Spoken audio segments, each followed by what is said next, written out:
సంఖ్యాకాండము 36వ అధ్యాయం.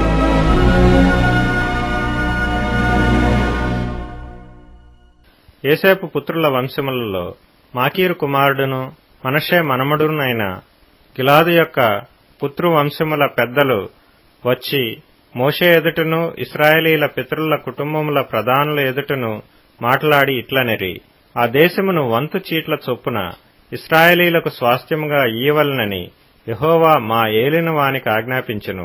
మరియు మా సహోదరుడైన సెలోపెహాదు స్వాస్థ్యమును అతని కుమార్తెలకు ఇయ్యవలెనని మా ఏలినవాడు యెహోవా చేత ఆజ్ఞనొందెను. అయితే వారు ఇశ్రాయేలీలలో వేరు గోత్రముల వారినెవరినైనను పెండ్లి చేసుకొనిన ఎడల వారి స్వాస్థ్యము మా పితరుల స్వాస్థ్యము నుండి తీయబడి వారు కలిసికొనిన వారి గోత్ర స్వాస్థ్యముతో కలపబడి మాకు వంతు చీట్ల చొప్పున కలిగిన స్వాస్థ్యము నుండి విడిపోవును. కాబట్టి ఇశ్రాయేలీలకు సునాద సంవత్సరము వచ్చునప్పుడు వారి స్వాస్థ్యము వారు కలిసికొనిన వారి గోత్ర స్వాస్థ్యముతో కలపబడును గనుక ఆ వంతున మా పితరుల గోత్ర స్వాస్థ్యము తగ్గిపోవుననగా మోషే యెహోవా సెలవిచ్చినట్లు ఇశ్రాయేలీలకు ఆజ్ఞాపించి ఇట్లనెను. యోసేపు పుత్రుల గోత్రికులు చెప్పినది న్యాయమే.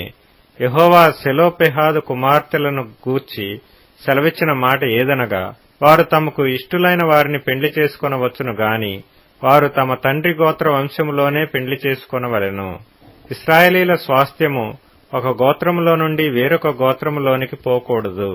ఇశ్రాయేలీలలో ప్రతివాడును తన తన పితరుల గోత్ర స్వాస్థ్యమును హత్తుకొని ఉండవలెను. మరియు ఇశ్రాయేలీలకు వారి వారి పితరుల స్వాస్థ్యము కలుగునట్లు ఇశ్రాయేలీల గోత్రములలో స్వాస్థ్యము గల ప్రతి కుమార్తెయు తన తండ్రి గోత్ర వంశములోనే పెండ్లి చేసుకొనవలెను. స్వాస్థ్యము ఒక గోత్రములో నుండి వేరొక గోత్రమునకు పోకూడదు. ఇశ్రాయేలీల గోత్రములు వారి వారి స్వాస్థ్యములో నిలిచి ఉండవలెను. యెహోవా మోషేకు ఆజ్ఞాపించినట్లు సెలోపెహాదు కుమార్తెలు చేసిరి. సెలోపెహాదు కుమార్తెలైన Mahlah, Tirzah, Hoglah, Milcah, Noah తమ తండ్రి సహోదరుని కుమారులను పెండ్లి చేసుకొనిరి. వారు యోసేపు కుమారులైన మనష్షీయులను పెండ్లి చేసుకొనిరి గనుక వారి స్వాస్థ్యము వారి తండ్రి గోత్ర వంశములోనే నిలిచెను. యెరికో యొద్ద యొర్దానుకు సమీపమైన మోయాబు మైదానములలో యెహోవా మోషే చేత ఇశ్రాయేలీలకు ఆజ్ఞాపించిన విధులను ఆజ్ఞలను ఇవే.